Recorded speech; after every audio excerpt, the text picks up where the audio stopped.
Buenas tardes muchachos, ¿cómo están ustedes? Espero que estén todos bien. Vamos a continuar con las ponencias de la exploración de pares craneales. Ya vimos desde el primero hasta el séptimo. Y bueno, pues hoy continuaremos con el octavo y si nos da tiempo veremos también el noveno y el décimo. Esta foto que ven al fondo es una foto donde no pude estar por cuestiones de salud, sin embargo estoy. Es el grupo 3 que se gradúa este año.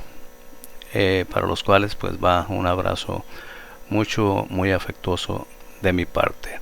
Y antes de iniciar con la ponencia, quiero que disfrutemos un poquito de folclore. Espero que les guste lo que vamos a ver a continuación antes de iniciar con la exploración del octavo par craneal.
Para que se despierten, vamos a hablar de lo que es la exploración del octavo par craneal o nervio vestíbulo coclear.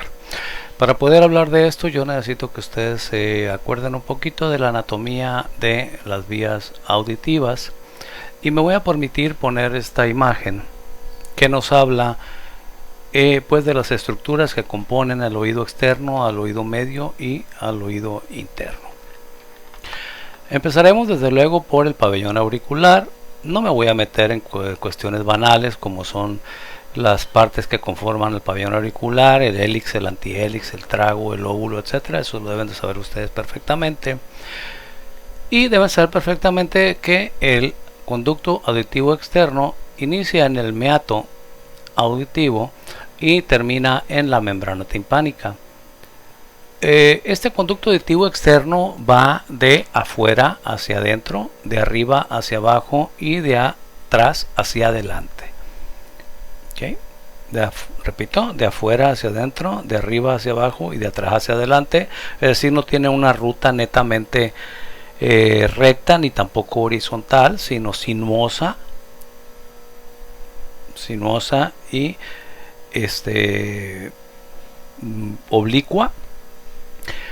Y además mide aproximadamente 2.5 centímetros de distancia en el adulto. En el niño, por supuesto que es menos. El conducto auditivo externo tiene una característica muy especial.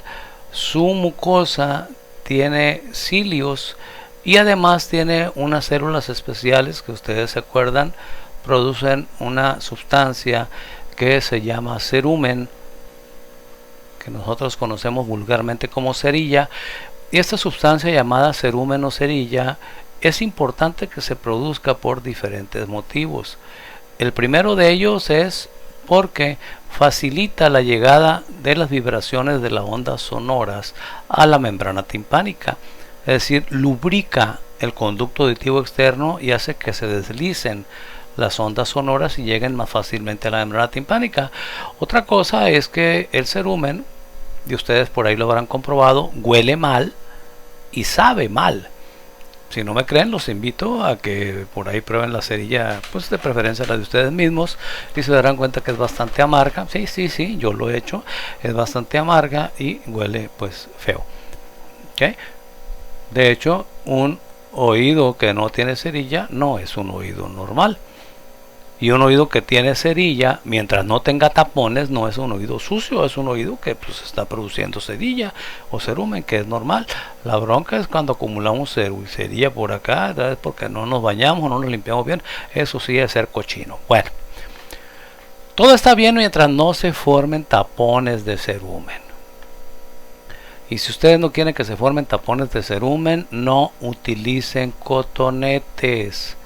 Porque los cotonetes lo que hacen es empujar el cerumen que está aquí, lo empujan hacia atrás y eso forma tapones.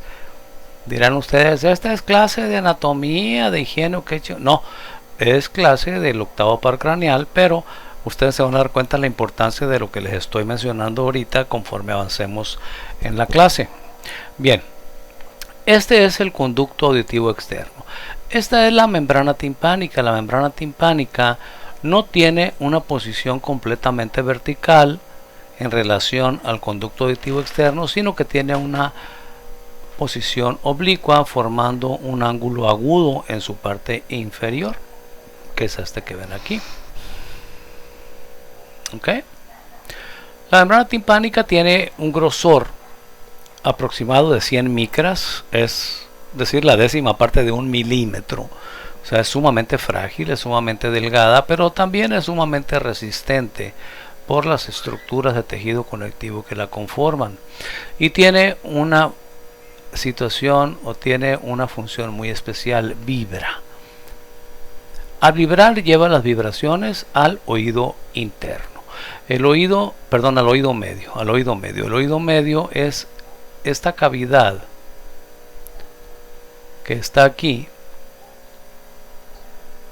que les diré que tiene varias cosas importantes. Número 1, está compuesto por una cadena de huesecillos pequeñitos que son en orden el martillo, que está en contacto con la membrana timpánica, el estribo que está, el yunque que está en contacto con el martillo, y el estribo que está en contacto con el yunque, pero también en su base está en contacto con la ventana oval, que a su vez va a ir al oído interno. Entonces el orden de los huesecillos son el martillo, el yunque y el estribo. Esos huesecillos deben de ser frágiles y tienen la facultad de que vibran. Están unidos por ligamentos y pequeños musculitos a lo que es la bóveda del oído medio. Ahora, el oído medio tiene una válvula de escape que es esta, que es la trompa de Eustaquio. Esta trompa de Eustaquio, no confundir con las de Falopio que están más abajito y únicamente en las mujeres. La trompa de Eustaquio tiene varias funciones en sí. La función número 1 es permitir el drenaje del moco que se produce en la cavidad del oído medio, porque el epitelio del oído medio tiene células caliciformes que producen moco y el moco debe escurrir por la membrana, o mejor dicho por la trompa de Eustaquio, que esta trompa de Eustaquio desemboca en la rino o nasofaringe. Rinofaringe o nasofaringe es lo mismo. Y de ahí estas gotitas o esta secreción mucosa pues va a ir a la orofaringe, y de la orofaringe pues no la tragamos, ¿no? Normalmente nos tragamos de manera inconsciente, sin darnos cuenta. Esto es algo totalmente natural. Pero otra función muy importante que tiene la trompa de Eustaquio es que se abre y se cierra, y al abrirse y cerrarse lo que hace es modificar la presión que hay en el oído interno en relación con la presión que hay afuera. Es decir, acá afuera, me voy a poner acá afuera, está la presión atmosférica, y acá adentro está la presión del oído medio. La presión del oído medio y la presión atmosférica deben de estar iguales, y quien se encarga de mantener este equilibrio entre ambas presiones es precisamente la trompa de Eustaquio. Cuando deglutimos, cuando masticamos chicle, cuando producimos saliva y nos las tragamos, la trompa de Eustaquio se abre y se cierra, se abre y se cierra, y esto permite el flujo de entrada y salida de manera bidireccional de aire, y con ello los cambios de presión. La presión que hay aquí en el oído medio debe ser igual a la presión que hay acá en la atmósfera, porque si no, ¿qué va a pasar? Bueno, si la presión atmosférica es mayor que la presión del oído medio, entonces ¿qué va a pasar? Pues entonces, si la presión atmosférica, es decir, la presión que hay en el conducto auditivo externo, es mayor que la presión que hay en el oído medio, entonces en el oído medio vamos a tener una presión negativa, y eso hace que la membrana timpánica se retraiga. Y al retraerse no va a haber dolor, pero sí va a haber una sensación de sordera, va a haber una sensación de soncera, no vamos a oír bien. Pero muchas veces con el simple hecho de tragar saliva, con el simple hecho de deglutir, lo cual hace que se abra la trompa de Eustaquio, o hacer una maniobra de Valsalva que consiste en cerrar la glotis y tratar de sacar aire con la glotis y la nariz cerrada, pujar con la glotis y la nariz cerrada, metemos aire a presión por la trompa de Eustaquio, y entonces esta presión negativa al entrar aire por la trompa de Eustaquio se convierte en una presión semejante a la presión atmosférica, y la membrana vuelve a su sitio. Y lo sentimos, ¿no?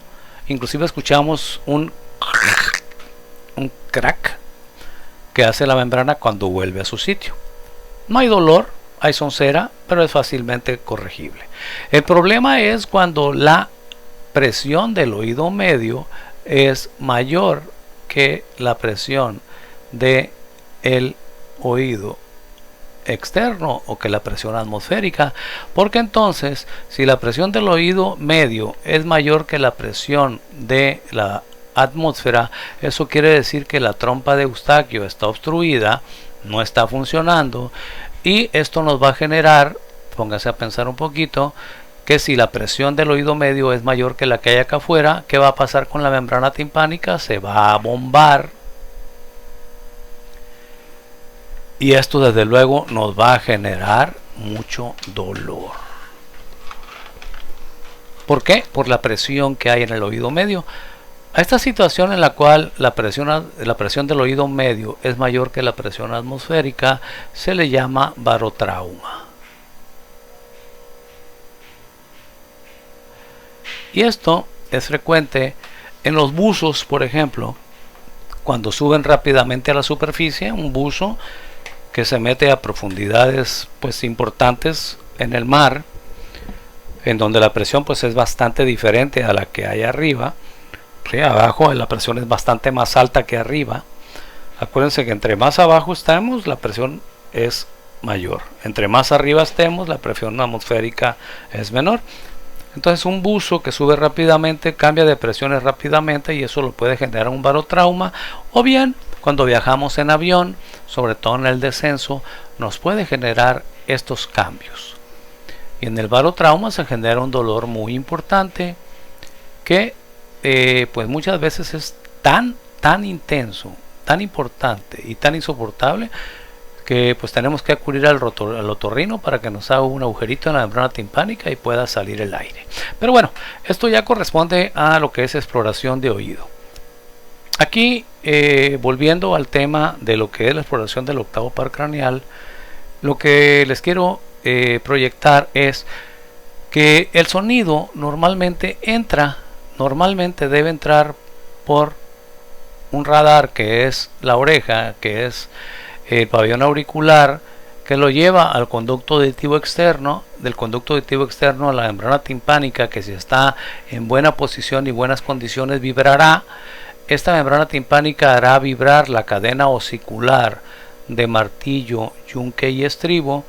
Esa vibración llegará a la ventana oval y de ahí pasará a lo que es el oído interno, en donde está el laberinto membranoso y el laberinto óseo, en donde están el utrículo, el sáculo y la cóclea, y entonces percibiremos nosotros los sonidos a través de la rama coclear del octavo par craneal y percibiremos las situaciones estáticas de equilibrio a través de la rama vestibular de este mismo octavo par craneal, que ustedes saben, el octavo par craneal tiene esas divisiones, coclear y vestibular, y va y termina a nivel de la protuberancia anular. Es el último nervio de la protuberancia anular, ¿ok?